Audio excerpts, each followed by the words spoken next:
युवा भाजपा नेता मुख्यमंत्री शिवराज सिंह चौहान के बेटे कार्तिकेय चौहान भोपाल से सागर जाते समय कुछ समय कार्यकर्ताओं ने उनका जोरदार स्वागत किया। इस दौरान बातचीत करते हुए मीडिया के सामने कार्तिकेय ने कहा कि पंजाब के किसान और मध्य प्रदेश के किसान समान ही हैं, लेकिन वहां के किसानों को कुछ लोगों ने भ्रमित कर दिया है, जिससे वे इस चीज को नहीं समझ पा रहे हैं। जबकि प्रधानमंत्री जी ने स्पष्ट रूप से कहा कि एमएसपी बंद नहीं की जाएगी।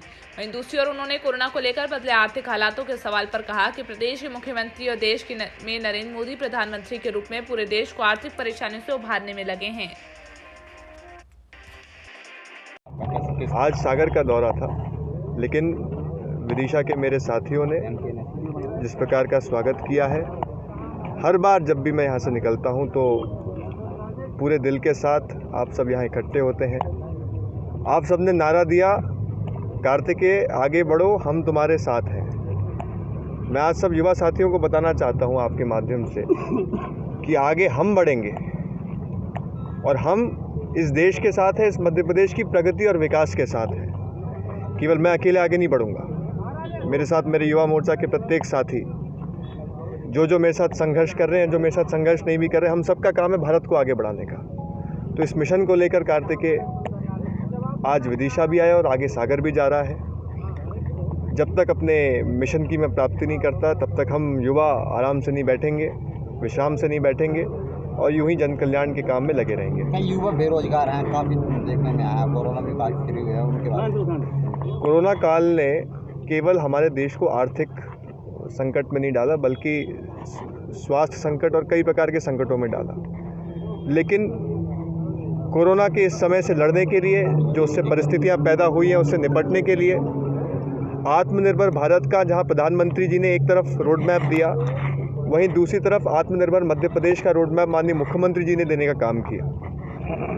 हम पहले से ही मध्य प्रदेश की धरती पर इंडस्ट्रियल ट्रेनिंग इंस्टीट्यूट के माध्यम से कई बेरोजगारों को, कई युवाओं को ट्रेनिंग देने का काम कर रहे हैं, प्रशिक्षण देने का काम कर रहे हैं कि वे इस लायक बने कि अपने ही दम पर वो उद्योगों में काम कर, इंडस्ट्रीज़ में काम करके अपनी आजीविका चलाएं। उसके साथ साथ स्टार्टअप में भी वो योगदान दें। इसके साथ साथ जी, आप भी किसान हैं, दिल्ली में किसान आंदोलन चल रहा है, उस बारे में क्या कहना है? देखिए, मैं सबसे पहले तो ये कहना चाहता हूँ कि पंजाब के जो किसान हैं वो भी हमारे मध्य प्रदेश के किसान भाइयों जैसे हैं, उनमें और हम पंजाब के किसान भाइयों में फ़र्क नहीं कर सकते। लेकिन जिस प्रकार का भ्रम फैलाया जा रहा है, कहते हैं कि एमएसपी चली जाएगी। माननीय प्रधानमंत्री जी बार बार बोल चुके हैं कि एमएसपी चाहे कुछ भी कर लो, एमएसपी किसी भी हाल में हटाई नहीं जाएगी। हम मध्य प्रदेश के और भारत के किसानों को ये मौका देना चाहते हैं कि आप जहाँ एक तरफ मंडियों में अपना सामान, अपने उत्पाद को बेच पाएँ, वहीं आपके लिए एक ऑप्शन हम और क्रिएट करना चाहते हैं। प्राइवेट मंडियों में जाकर आप अपने उत्पाद को सीधा बेच सकते हैं। आप अपने उत्पादन को जाकर अगर बेचना चाहे किसी प्राइवेट कंपनी को बेच सकते हैं। एक भ्रम फैलाने का काम किया जा रहा है पूरे देश भर में। अच्छा, पंजाब के किसानों के साथ तो मैं हूँ, लेकिन क्या मध्य प्रदेश के किसान नहीं हैं? क्या हमारे किसानों की आवाज़ सुननी नहीं चाहिए? मध्य प्रदेश में तो कोई आवाज़ नहीं उठा रहा। मध्य प्रदेश के किसानों ने इसका स्वागत किया है। तो जहाँ एक तरफ मेरी सहानुभूति और जहाँ एक तरफ पंजाब के किसानों के साथ मैं हूँ, वहीं दूसरी तरफ मध्य प्रदेश के मेरे किसानों के साथ भी मैं खड़ा हूँ, जिन्होंने इन तीनों विधेयकों का दोनों हाथ, दोनों बाहें खोल के स्वागत किया है। कई कोविड नर्सों को भी हटा दिया रहा है, बार बार धरने दिए रहे हैं, वो भी युवा। कोविड एक ऐसी समस्या है, ये एक राष्ट्रीय संकट है। ऐसे समय में सबसे बड़ा, अगर किसी की जिम्मेदारी अगर सबसे बड़ी बनती है तो वो देश के प्रति बनती है।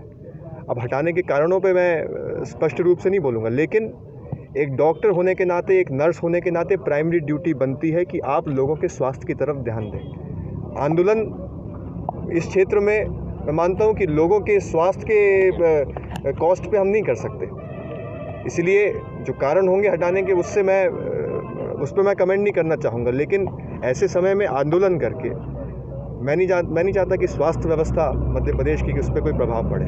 सर, ये एमपी पुलिस की वैकेंसी टाल दी गई है, उसके बारे में? एमपी पुलिस की आज ही मेरी माननीय मुख्यमंत्री जी से सुबह बात हुई है। केवल एमपी पुलिस की भर्तियां शुरू हो गई, उसकी प्रक्रिया चालू हो गई है, फॉर्म देने सरकार ने चालू कर दिए हैं। उसके साथ साथ बाकी जो वर्ग है। देश और दुनिया की तमाम खबरों से जुड़े रहने के लिए हमारा चैनल लाइक करें, शेयर करें, सब्सक्राइब करें और बेल आइकन पर क्लिक करना